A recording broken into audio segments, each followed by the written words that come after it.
Board, electric water and sewerage board और SSGC, इनको कहा है कि अगर कनेक्शन दे दिए गए हैं तो मुनक़ता कर दिए जाए, अगर नहीं दिए गए हैं तो ना दिए जाए। एक रिहायशी प्लाट था, उसको कमर्शियल उसका जो है कन्वर्जन होगा, उसकी तब्दीली हुई।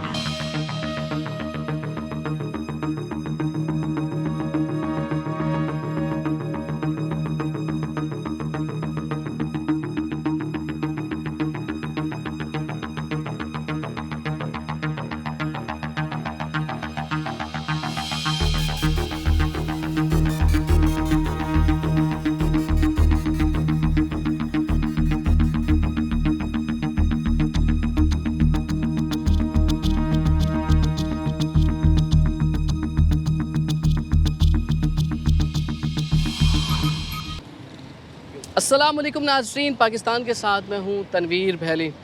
कराची में कसीरुल मंजिला इमारतों की तादाद बहुत ज़्यादा है और इसी वजह से शायद जो कैसिस अदालतों के अंदर वो बढ़ते जा रहे हैं। तो आपको मेरे कप में बहुत ही ऊंची इमारतें नज़र आ रही हैं। यानी ये प्रोजेक्ट एक है, प्रोजेक्ट एक ही है मगर इमारतें 3 हैं और हर प्रोजेक्ट के अंदर कहा जा रहा है कि 100 से ज़ायद अपार्टमेंट है। और इस हवाले से जो सिंध हाई कोर्ट है उसकी जानिब से बड़े ही सख्त अहकाम जारी किए गए।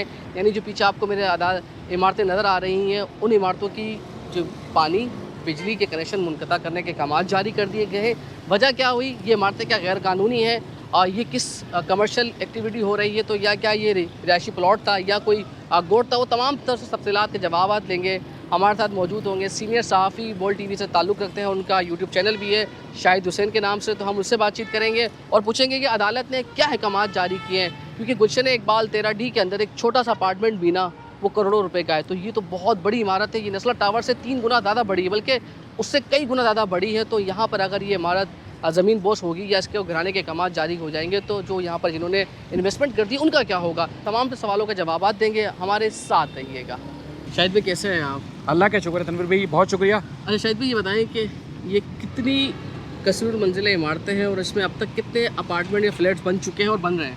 इस इमारत का नाम है जनाब रॉयल एंड ऑयकन और ये गुलशन इकबाल 13D का इलाका है। और इस पर जो प्रोजेक्ट जो कुछ अदालत में है वो चूँकि वो हक़ाइक़ जो अदालती हुक्मनामे में मौजूद हैं वो हम अपने देखने वालों तक पहुंचाने के लिए यहाँ ख़ास तौर पर आए हैं हाई कोर्ट से। और आप पता नहीं कहाँ से सफ़र करके आए, क्योंकि ये अब मफाद आमा का मामला है, किसी एक का मामला नहीं है। यानी कि ना बिल्डर का मामला है, ना दरख्वास्त गुजार का मामला है, ये आम आवाम का मामला है जिन्होंने रहने के लिए अपने ख्वाब सजाए हैं। अच्छा, ये एक दरख्वास्त गुजार हैं, एक NGO है चेक एंड वॉच के नाम से।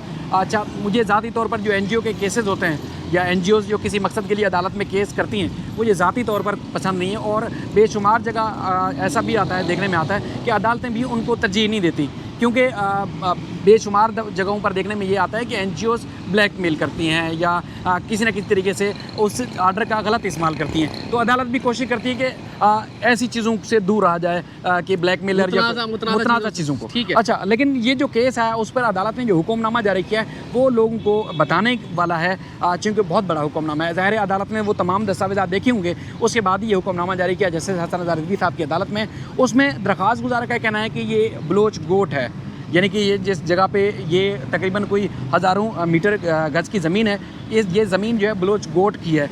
अच्छा, एक तो ये है कि गोट की ज़मीन के ऊपर कमर्शियल तामीरात नहीं हो सकती। दूसरा ये है कि ये जो गुलशन इकबाल 13D का इलाका है, यहाँ पर जो तामीरात है इन रिहायशी जो प्लाट्स हैं जो उसमें ग्राउंड प्लस 2 की तामीरात की इजाज़त है। यहाँ पर जो इमारत की तामीरात की इजाज़त दी गई है बिल्डर की तरफ से या कुछ लोगों की तरफ से हमें बताया गया है कि ग्राउंड प्लस 14 की यानी कि 14 मंजिला इमारत की इजाज़त ली गई, लेकिन उसके बावजूद तामीरात जो कर दी गई या तामीर जो जारी है और कुछ 2 हिस्सों पे मुकम्मल हो चुकी है, देखने में जो आ रहा है उसमें 23 मंजिला इमारत बना दी गई है। यानी आप ये कह रहे हैं कि एक तो SPC ने गैर कानूनी तौर पर इजाज़त दी और उन्होंने भी 14 मंजिला की इजाज़त दी। एक तो ये है कि रिहायशी इमारत को कमर्शियल तामीरात करने की इजाज़त दी, रिहायशी प्लाट के ऊपर कमर्शियल तामीरात की इजाज़त दी। दूसरा, कमर्शियल प्लाट की जो इजाज़त दी थी, अगर दी है तो उसमें 14 मंजिला की इमारत की इजाज़त दी, लेकिन इस पर जो बन रही है वो 23 मंजिला इमारत बन रही है। यानी SPC के साथ भी हाथ हो गया।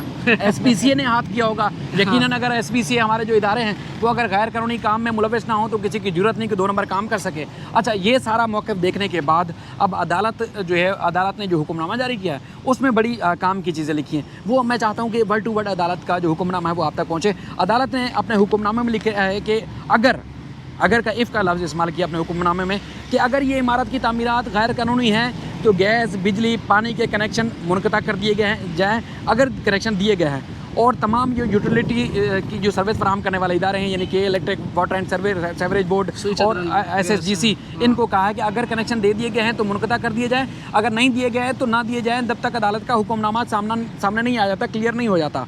दूसरा, इसमें बड़ी जो बात है कि सब रजिस्ट्रार जो कि इन प्रोजेक्ट्स की सब लीज़ देते हैं दूसरी या थर्ड पार्टी को, तो अदालत ने उनको भी रोक दिया है कि सब रजिस्ट्रार इस प्रोजेक्ट के अंदर, यानी कि रॉयल एंड आइकन के अंदर किसी भी तीसरी पार्टी को या तीसरे फरीक को सब लीज़ ना दें जब तक इस हुक्मनामे की जो है वो इजाज़त नहीं होती। अच्छा, उसके बाद फिर अदालत ने ये कहा कि तमाम, चूँकि एक अप्रूवल जो SBC का बिल्डिंग अप्रूव प्लान है उसके मुताबिक अगर इमारत की तामीरात नहीं हो रही या गैर कानूनी तामीरात हो रही है, तो फौरी तौर पर कहा है कि जो मज़ीद अगर तामीरात जारी है तो उसको रोक दिया जाए। अच्छा, रोकने से याद आया, आपके पीछे कब में आपको मशीनें चलती हुई नज़र आ रही, काम भी नज़र आ रहा, बड़ी तेज़ी के साथ हो रहा है।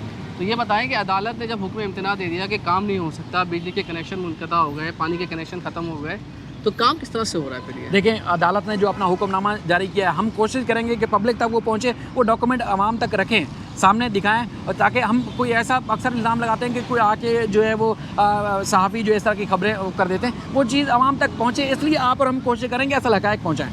मामला ये है कि जो हमें बताया गया कि सिंध हाई कोर्ट ने 22 फरवरी को ऑर्डर दिया था कि चूँकि टाइम नहीं मिल पाया तो इसलिए हम थोड़ा ताख़ीर से हैं कि इसके अंदर जो बिजली पानी के अगर कनेक्शन है तो मुनक़ता किए जाएँ, अगर नहीं है लगाए गए तो लगाना। लेकिन गुज़श्ता रोज़ बिजली काट दी गई है। बिजली काट दी गई है, आप ये कह रहे हैं बिजली कट गई है। मुझे एक बात बताएं कि एक इमारत तो मुकम्मल तौर पर लेकर रेडी हो चुकी है, लोगों ने बुकिंग भी कराई होगी, लोगों के पैसे भी होंगे, तो उनकी जानिब से कोई अदालत से इस्तदा की गई है? अभी नोटिस दिए हैं, नोटिस मुतल्लिका जो फरीक हैं उन तक पहुंचाए गए हैं, यानी कि जो बिल्डर हैं, इसमें कुछ अगर उनको बुरा ना लगे तो जो रॉयल एंड डेवलपर हैं उनको नोटिस जारी किया गया है। और इसके अलावा इसमें जो फरीक बनाए गए हैं दरख्वास्त गुज़ार की तरफ से, उसमें गुलाम हैदर दश्ती साहब हैं और अहमद मुस्तफ़ा साहब हैं, इनको फरीक बनाया गया है। इसके अलावा जो सिंध बिल्डिंग कंट्रोल अथॉरिटी और सूबाई हुकूमत, महकमा बोर्ड ऑफ रेवेन्यू वगैरह, उनको भी फरीक बनाया गया है, ताकि एक तो ये है कि प्लाट की जो हैसियत तब्दील की गई है, यानी कि एक रिहायशी प्लाट था उसको कमर्शियल उसका जो है कन्वर्जन होगा, उसकी तब्दीली हुई। और दूसरा, अगर कमर्शियल तब्दीली होने के बाद जो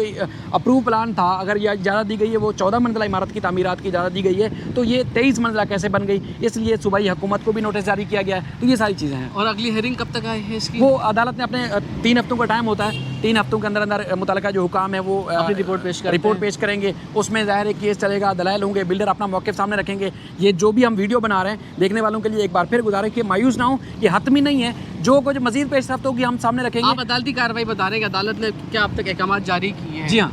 लेकिन एक चीज़ चलते चलते अगर इस पे अमल दरामद होता है तो तनवीर भाई, ये एक नस्ला टावर था वो ना, जी तो नस्ला टावर भी आ रहा हाँ, था। ये 3 प्रोजेक्ट हैं, यानी कि एक नाम से एक में तकरीबन एक बिल्डिंग के अंदर 100 से ज़ायद अपार्टमेंट हैं, जो हमने सुना है इस तरह देखने में जो आ रहा है। नस्ला में सिर्फ 45 थे, बिल्कुल 42 से 45 से 300 के करीब यहाँ पर अपार्टमेंट्स हैं इसके अंदर मौजूद। तो हज़ारों ख़ानदान मुतासर हो सकते हैं, काफ़ी परेशानी हो सकती है, लेकिन ये करोड़ों रुपए के तो है वैसे। हाँ, लेकिन ये है कि अब बुनियाद अगर SBCA या मुतल्लिका जो हुकाम है उन्होंने जो गलत रखी है तो फिर भुगतना तो मैं यही चाहता हूँ कि जो इस गैर कानूनी काम में मुलव्वस हैं उनको सज़ाएँ अगर 2-4 में होती तो यकीन माने आज हम फिर इस जगह ना खड़े होते कि आवाम में मायूसी फैलाते या उनको परेशान करते।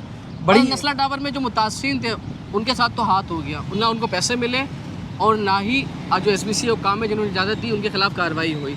तो ऐसा ही कुछ आपको यहाँ भी नज़र आ रहा है? देखिए, वहाँ जो कार्रवाई हुई वो भी होम्योपैथिक टाइप की कार्रवाई हुई। बिल्डर का सदमे में थे, बिल्डर का 2 दिन पहले इंतकाल हो चुका है नस्ला टावर के।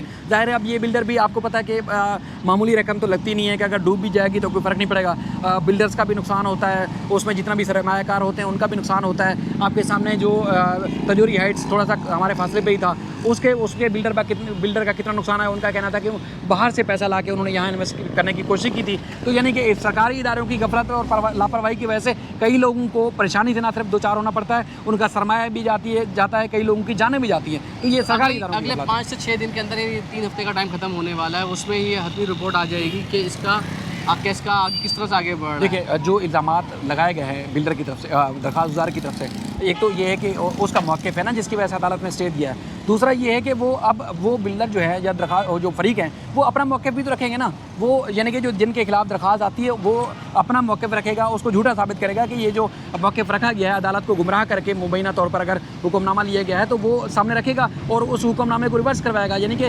हुक्मनामे की फिर दोबारा समझ लें कि रिवाइज़ हो सकता है। मुझे एक आखिरी सवाल का जवाब दीजिएगा कि जैसे SBCA ने मुझे इजाज़त दे दी बनाने के लिए, सही थी गलत थी, मैंने पैसे खिलाए, ये बात की बात है, इजाज़त मिल गई, मैंने ये भी बना दिया, अब अदालत ये गिराने का हुक्म देती है, तो इसमें बिल्डर तो परेशान होगा और ख़ास तौर पे जो लोग हैं जिन्होंने पैसे दे दिए उनकी तो ज़िंदगी ख़राब हो गई ना। बिल्कुल, मैं यही आपसे अर्ज़ कर रहा था कि देखें ये हज़ारों लोगों की परेशानी का सबब बन रही है। ये जो हमारे इदारों की गफलत और लापरवाही है वो हज़ारों लोगों की सबब बन रही है, क्योंकि अदालतों ने तो डॉक्यूमेंट्स दस्तावेज़ात की रोशनी में फ़ैसला करना होता है ना। अब दरख्वास्त अदालतें कभी इमोशन पे फैसले नहीं करती नहीं, ना। बिल्कुल जो हक़ाइक़ होंगे और कानून भी हमारी इन्हीं असम्बलियों में इन्हीं इदारों ने बनाए हुए हैं, उन्हीं कानून की रोशनी में, उन्हीं एक्ट या उन्हीं जो भी रूल्स बनाए गए हैं उसकी रोशनी में अदालत फ़ैसला करती है। तो ये बड़ा एक अहम फ़ैसला है। इस पे इसके जो है ज़ाहिर है इसके असरात इंतहाई संगीन और ख़तरनाक हो सकते हैं। ये एक इमारत है, कई और केसेज़ हैं जो मैं सोच रहा हूँ, जैसे आप क्योंकि कुछ अर्से से पंजाब में थे तो हम दोबारा सर्वे करेंगे शहर में, उसी तरह दिखाएंगे जिस तरह हम पहले मुख्तलिफ तामीरात के ऊपर दिखा चुके हैं कि अदालतों के हुक्मनामे सामने आ रहे हैं और लोगों की परेशानी में इजाफा हो रहा है। अभी देखिए मसला यही है कि शाहिद भाई ने जो इस तरह की बात बताई अदालती कार्रवाई है और अदालत कभी इमोशंस पे फैसले नहीं करती। जो कवानीन होते हैं, जो कानून होते हैं, आइन के मुताबिक उसने फैसला कर रहा होता है, चाहे किसी को पसंद आए या ना आए। तो चैनल को सब्सक्राइब कीजिएगा, वीडियो को लाइक कीजिएगा और मैक्सिमम शेयर कीजिएगा। अल्लाह हाफ़िज़ जी।